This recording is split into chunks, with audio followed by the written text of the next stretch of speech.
Hi, my name's Ben Phillips. I'm doing the business organizations project for business law with Professor Rodriguez. The field I've been given is real estate. Um, and so I started off by going off the different business organizations with their pros and cons and why I thought you should partner with me. The different business organizations would play a very large role in the running of a real estate agency or any other field for that matter. I started off with the easiest to start and operate with a sole proprietorship. Legally, it's very simple to start up a sole proprietorship, and it has the benefits of being taxed at a personal level and allows the owner to decide what they want to do with all of the earnings, with anything brought in the assets of the company, or rather sole proprietorship. But the downside to that is you also are not limited in the liability. So the court could literally take everything in a lawsuit. You could lose, house and home, not just your investment into the company. So moving on from there, I went with the general partnership, which was another option.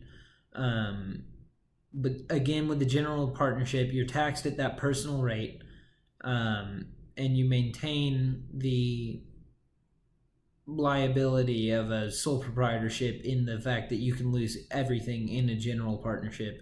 But typically you're sued as a group, so you would be able to split that up amongst the partners, which I guess is a little bit of an advantage. And then moving on to a limited partnership, if you are a limited partner, you are able to have the liability limitations to where it's just your investment, but typically a limited partnership could consist of both general and limited partners, like in Shark Tank. The limited partners would be in for the certain amount and that's it, and they can't be held liable for more than that. And then other than that, it shares a lot of similar traits with a general partnership. Same kind of starting up process, a little bit more legally involved, and then if something were to happen to you or one of the partners, it could disband the partnership, and things like that. You have to buy out the partner share if a partner wants out, and it could disband it altogether. So moving on to that, and the one I've chosen to run as is a limited liability company. So it has the increased tax rate, which is the double taxation, but it allows for the liability limitations of a large-scale corporation, but can still be operated by a single person, or if you choose to partner with me as a partnership. And then another one of the pros to a LLC is that it's kind of operates as a bit of an individual as a corporation does.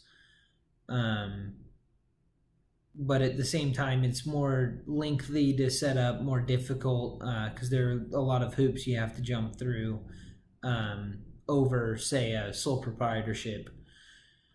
Finally, a corporation would be difficult and very expensive to set up, especially considering the type of field being real estate.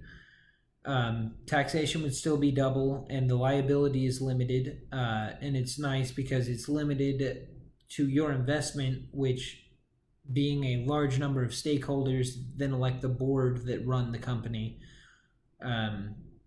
isn't always that much, depending on how much of the company you own.